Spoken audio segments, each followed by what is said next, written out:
भारतीय मूल का ब्रिटिश नागरिक जिंदा बच गया है। लंदन जाते समय अहमदाबाद में यह हादसा हुआ। हादसे में गुजरात के पूर्व सीएम रूपाणी का निधन। गृह मंत्री अमित शाह ने घटनास्थल का दौरा किया है। किसी को बचाने का मौका नहीं मिला, ये गृह मंत्री अमित शाह ने बात कही है। और देखिए, पूरा देश पीड़ित परिवारों के साथ खड़ा है। तो एयर इंडिया का Boeing 787 Dreamliner plane Ahmedabad airport से टेक ऑफ करते ही 2 मिनट के बाद क्रैश हो गया।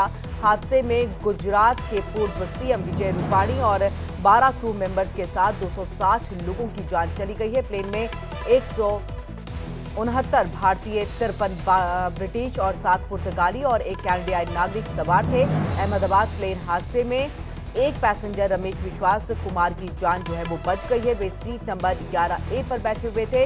उनका वीडियो सामने आया है, वो लंगड़ाते हुए चल रहे हैं। विश्वास भारतीय मूल के ब्रिटिश नागरिक हैं। उन्होंने कहा, प्लेन फट गया, मेरा बचना करिश्मे से कम नहीं।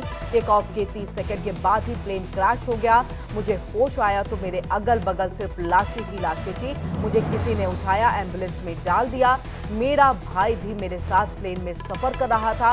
विमान ने अहमदाबाद से लंदन के लिए लंदन के गेटविक के ये जो है उड़ान भरी थी, लेकिन 39वें सेकंड पर ही तकरीबन 2.5 किलोमीटर दूर है जो ये BJ medical and civil hospital की बिल्डिंग है, उससे जाकर के टकराया और उसके बाद ये हादसा हो गया है। वहां पर भी कुछ लोग मौजूद थे। और आपको देखिए, ये हम बताएं कि बोइंग 787 ड्रीमलाइनर एक मॉडर्न एयरक्राफ्ट है जिसे दिसंबर 2013 में बनाया गया था। बोइंग के 787 विमान के 15 साल के इतिहास में ये पहला क्रैश है। ये मिड साइज है, twin engine wide body jet है जो लंबी दूरी की उड़ानों के लिए डिजाइन किया गया है। ये एक बार में 14,000 किलोमीटर तक उड़ान जो है वो भर सकता है। और एक्से में देखिए, मैक्सिमम स्पीड इसकी 954 किलोमीटर प्रति घंटे की रफ्तार इसकी रहती है। अधिकतम 254 लोग इसमें जो है वो बैठ सकते हैं।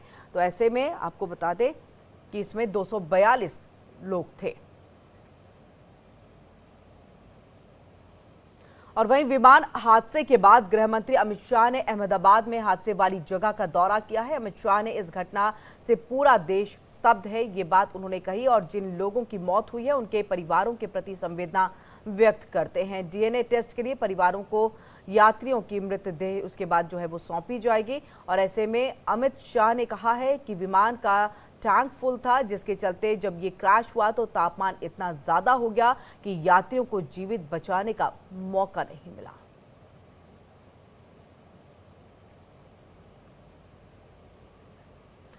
तो आपको देखिए कि हम 2 तस्वीर दिखा रहे हैं जहां पर गृह मंत्री अमित शाह जब दुर्घटना स्थल है वहां पर जब पहुंचे तो वहां पर उन्होंने अधिकारियों के साथ जो है वो बातचीत की है। पूरी जानकारी उन्होंने ली है कि क्या बचाने का कोई भी एक सिंगल मौका था। तो ऐसे में देखिए, अधिकारी बताते हैं जैसे ही वहां पर ये ब्लास्ट होता है, ये आग के गोले में विमान जो है वो तब्दील हो जाता है। तो उसके बाद जो है, और ये देखिए, ये हम आपको अस्पताल की तस्वीर दिखा रहे हैं जहां पर गृह मंत्री अमित शाह जो है वो जाकर के जितने भी घायल हैं उनका हालचाल वो जानते हैं। और साथ ही रमेश विश्वास से भी जाकर के उनकी ये मुलाकात होती है। और यही एक महज यात्री हैं जो यहाँ पर जिंदा बचे हैं। एयर इंडिया की फ्लाइट संख्या AI 171 दुर्घटनाग्रस्त हुई और कई पैसेंजर इसके अंदर हताहत होने की संभावनाएं हैं। इस घटना से पूरा देश क्षुब्ध है और पूरा देश एक साथ पूर्ण संवेदनाओं के साथ हादसे में पैसेंजर हताहत हुए हैं इनके परिजनों के साथ खड़ा है। इस विमान में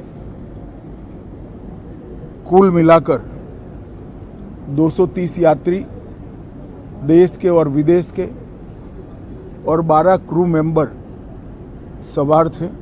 गुजरात सरकार ने बहुत त्वरा से डिजास्टर मैनेजमेंट की सारी इकाइयों को अलर्ट करते हुए, चाहे हेल्थ डिपार्टमेंट हो, चाहे फायर ब्रिगेड हो, चाहे पुलिस विभाग हो, भारत सरकार की भी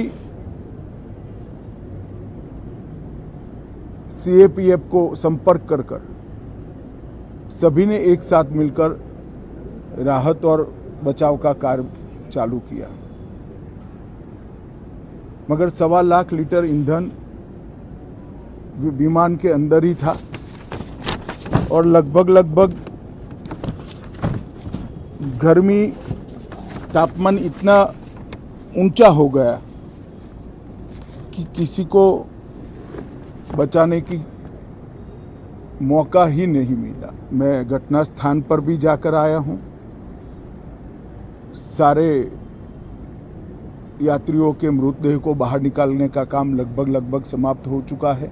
एविएशन डिपार्टमेंट ने अपनी जांच शुरू कर दी है और जांच तेजी से आगे बढ़े इसके लिए भी एविएशन